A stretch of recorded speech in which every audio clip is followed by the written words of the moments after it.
Елордада 6 компьютер клубы ашық мобильді қосымшасымен жұмыс істеуден бас тартты. Нысандар түнде жабық болатындықтан QR кодын алу тиімсіз екен.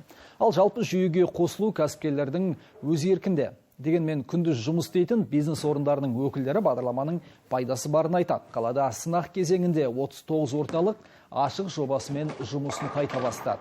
Бүгін құзырлы орган өкілдері бильярд, караоке, жүзу бассейні және боулингтерді аралап қосымшаның іске қосылуын тексерді.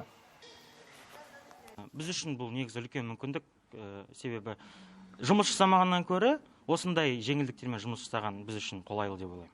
Кешегі қызмет көрсеткен 30 адамның барлық 30-ында да көк код болды, яғни көк дегеніміз ол ешқандай жерде учетта тұрмайды деген сөз. Нұрсұлтан қаласы Атамекен кәсіпкерлер палатасы директорының орынбасары Қуанышбек Мұқаш ашық жүйесі бұл бизнес үшін клиенттердің қауіпсіздігін сақтауға бағытталғанын айтады. Сондықтан әрбір кәсіпкерлік субъектісі келушілерді дене қызуын өлшеу арқылы кіргізетіндігіне тұрғындар түсіністік танытуы керек дейді. Бұл кәсіпкерлерге қандай мүмкіншіліктер береді? Мысалы, біз қызыл түсті аймақта болатын болсақ, онда бұлар сары түсті аймақтағы шектеулермен жұмыс істей алады.